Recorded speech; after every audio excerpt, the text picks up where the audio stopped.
I'm so glad that our participants are continuing to work through our course on the digital economy. My name is Michael Santos. I am the founder of Prison Professors, and today we are going to be reading lesson number 27, which covers the concept of Audible, which is an audiobooks program.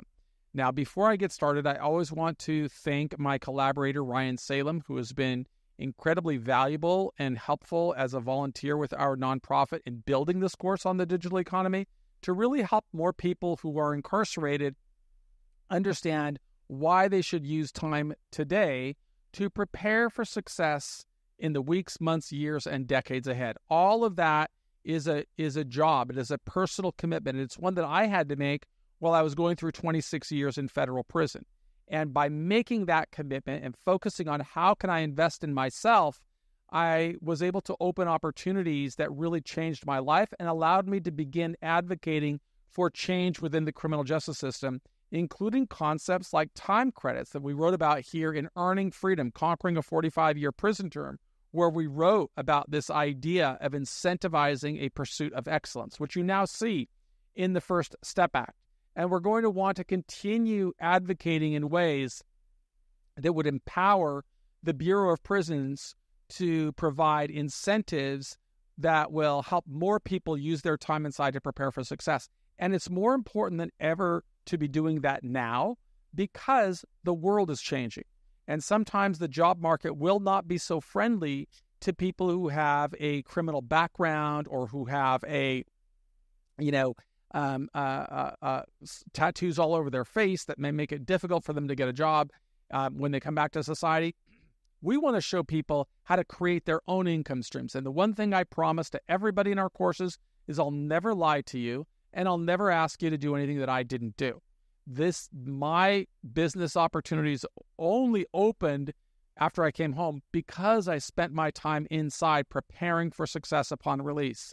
And that's the reason our introductory class is called Preparing for Success After Release, which we encourage you to go through in order for you to get the maximum benefit of all of our master classes, like this one on the digital economy.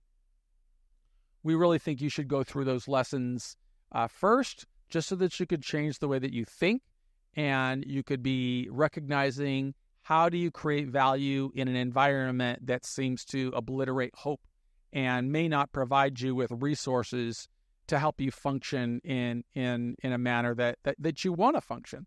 So this course is going to be on Audible, and I will just give you some preliminary knowledge of that. Is that when I was in prison, I read I know how much I read because I used to keep a journal in there, but always at least 40 books a year, sometimes as much as 50 books, as many as 50 books a year, and I'd always write a book report. But since I've come home from prison, I don't think I've held one book in my hand and read it from start to finish. I've written a lot of books, but I haven't read any books because it's just not conducive to my lifestyle anymore. Now it's way easier for me to download a book on Audible and listen to that book. And so I want you to be thinking about that because this is a way for you to earn an income stream. If you learn about the digital economy, you could use Audible as a resource where you could start building income stream that you get paid every month from. I get paid every month from Amazon. I receive money from Amazon. And so, I want to teach you how to do that. And one of the ways that we always teach is we say, well, we'll create an Audible book ourselves. So this book that I'm writing right now will be an Audible book, among many other things. It will also be an NFT.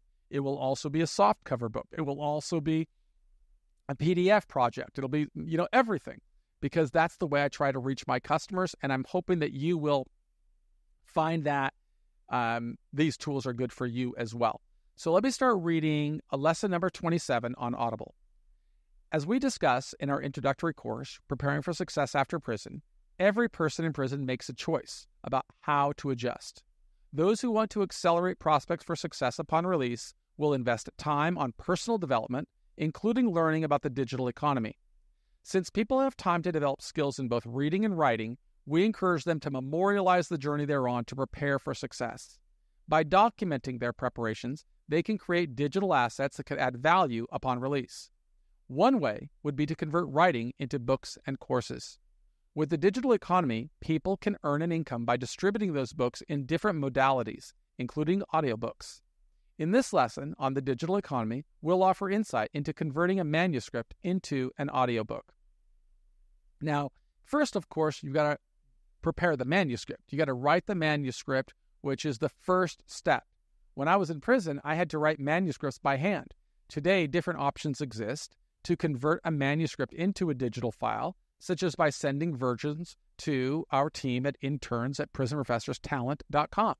This is a service that we offer that you could just type there if you have access to the email in prison, type it, send it to interns@prisonprofessorstalent.com, and that will convert it into a digital file that we will add to your profile at no charge to you. Then you've got to finalize the text. You've got to ensure the manuscript is fully edited, proofread, and ready for narration. This might involve adapting or modifying the text to suit the audio format better, such as clarifying elements that work visually in print, but not audibly. So, for example, right now I am ad-libbing. I don't have this in the actual manuscript for the softcover workbook, what I'm saying right now. I'm simply going to annotate what I'm writing so that people who are listening to the audiobook will be able to hear what I am saying, but they may not be able to read it if they're just reading the book. Or if they're going through the visual book, they could see me talking on the NFT through a video, but that will not show up in print. So remember that different modalities may have different types of content. Sometimes the author needs to modify the text or annotate it for the narrator, indicating pauses, emphasis, or character voices. That's especially true with fictional works where you're creating a lot of characters. My work is always nonfiction. So then you got to answer a question about selecting a narrator. Depending on the budget and the project's scale, you might audition professional narrators or select a voice that suits the tone and style of your book. And this could be by the author could narrate his own book, or he could hire a professional. Or, of course, in this era of artificial intelligence, he could use AI to create that narration. If you choose to hire a narrator, you'll need to agree on terms, including payment, deadlines, and any specific requirements for the narration.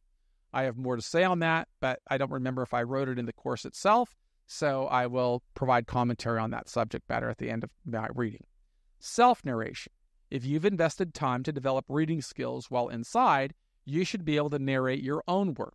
Further, that skill can allow you to contract with others. You could earn an income by reading the manuscripts or books that others write. Production.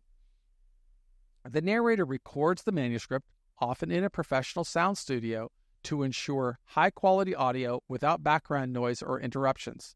This process is meticulous and can take several hours for each hour of finished audio. Another option is to use a personal computer and software to record the audio version at home, which is the version that I use. Editing and post-production. After recording, it is crucial to edit the audio file to remove mistakes, pauses, or any unwanted sounds. I use Adobe Audition software to assist me with this process. We then master the audio file to ensure the sound levels are consistent throughout the audiobook.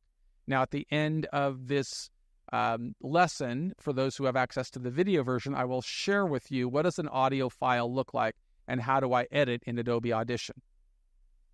Quality check. The final step in production is to thoroughly review the audiobook to ensure there are no errors and that the audio quality meets Audible's standards. And then you've got to submit to Audible. ACX, Audible Audiobook Creation Exchange, known as ACX, is a platform where authors, publishers, and rights holders can find narrators, produce audiobooks, and distribute them. You will need to create an account and submit your audiobook through ACX. Meeting Audible's requirements. Audible has specific technical and quality requirements for audiobooks submitted to their platform. This includes audio file format, bitrate, noise floor, and more. So you got to learn all those terms. Rights and pricing. You will need to decide on the distribution rights, exclusive or non-exclusive to Audible, and set your pricing according to Audible's guidelines. Publication and marketing. Approval and release. Once submitted, Audible will review the audiobook to ensure it meets their standards. This process can take a few weeks. Upon approval, the audiobook will be published and made available for sale. Marketing. It is up to the author and publisher to market the audiobook, utilizing social media, book reviews, promotional codes, and other strategies to increase visibility and sales. Royalties. Audible pays royalties based on sales, and the rate depends on the type of distribution agreement chosen, exclusive or non-exclusive, and whether the sales come from Audible, Amazon, or iTunes. This process, from manuscript to a published audiobook on Audible, requires careful planning, a focus on quality, and adherence to Audible's guidelines to ensure a successful production. So here are some critical thinking questions.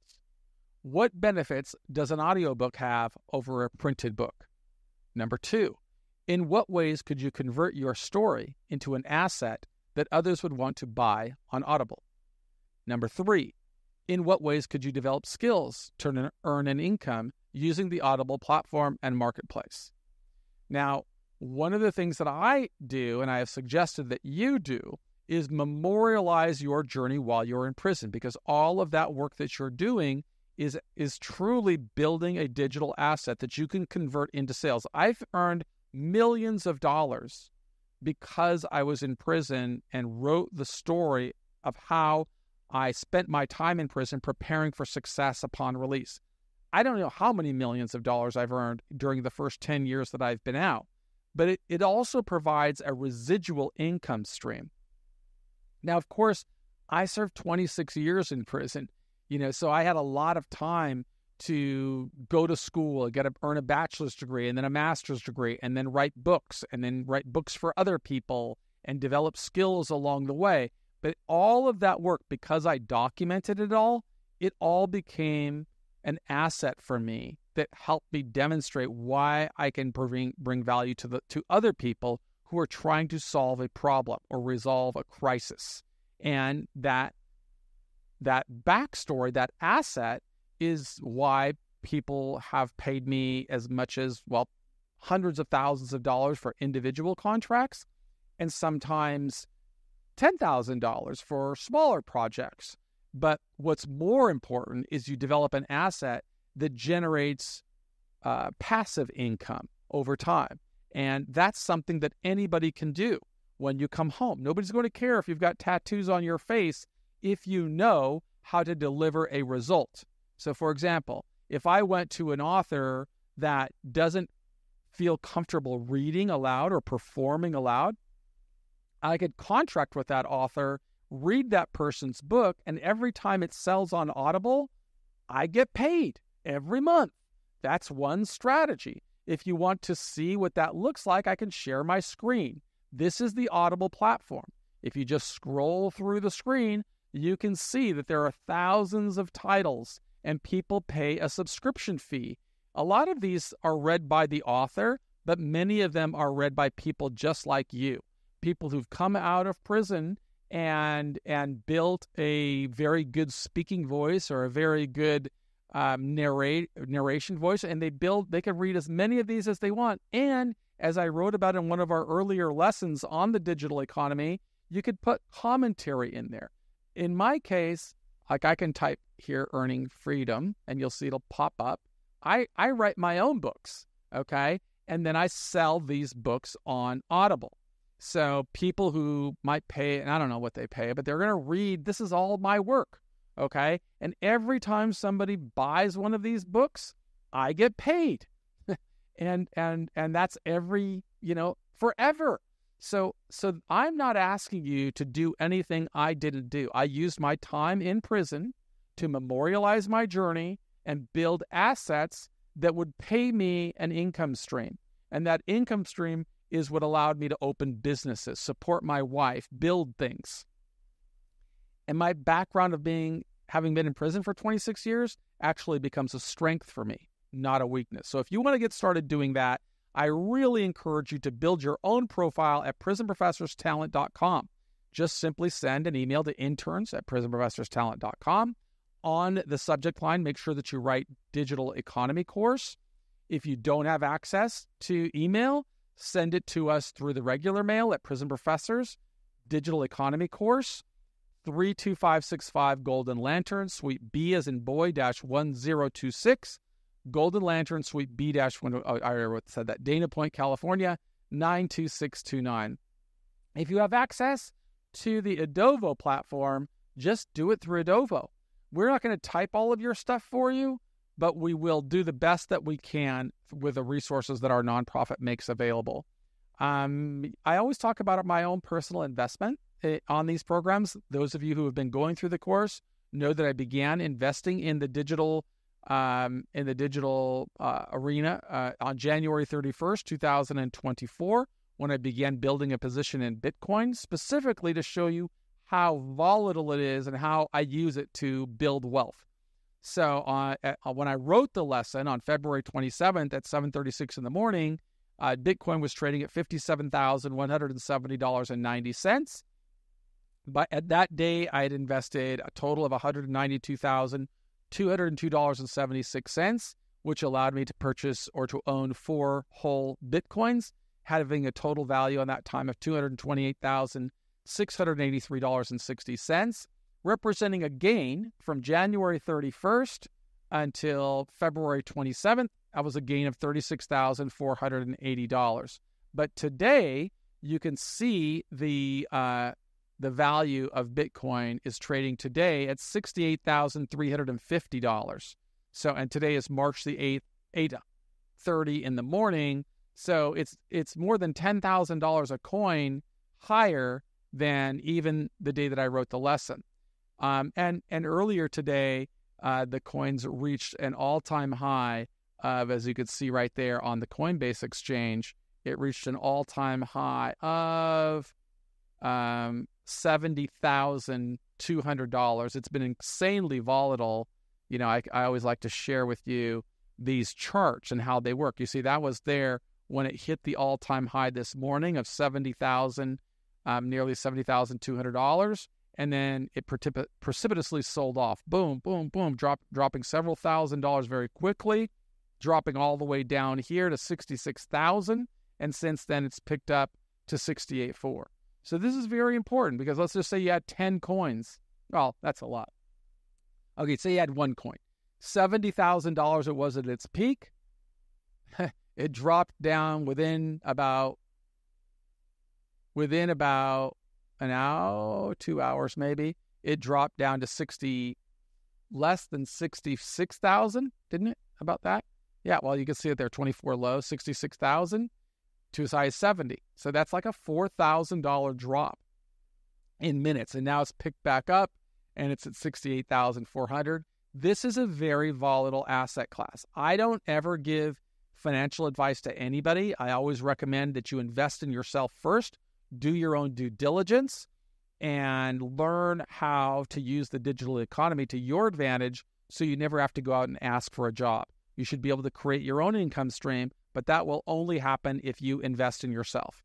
That's why I reach out to groups like whitecollaradvice.com for sponsorship. It's why I reach out for sponsorship from rightingwrongslawfirm.com. These are organizations that believe in our mission, and we're all mutually aligned. And I'm very grateful to my collaborator, Ryan Salem, who's assisted me in building this entire digital economy platform that we're going to continue doing through our nonprofit. We can't succeed without you, which is why I'm asking you to memorialize your journey as we continue fighting to advance the system so that the Bureau of Prisons and other prison systems offer more incentives for people like you who are working to invest in yourself so that you could emerge with your dignity intact and opportunities to prosper. We just want to say at the end of this that I am the founder of Prison Professors, and I believe in you. Thanks so much for being a part of our community.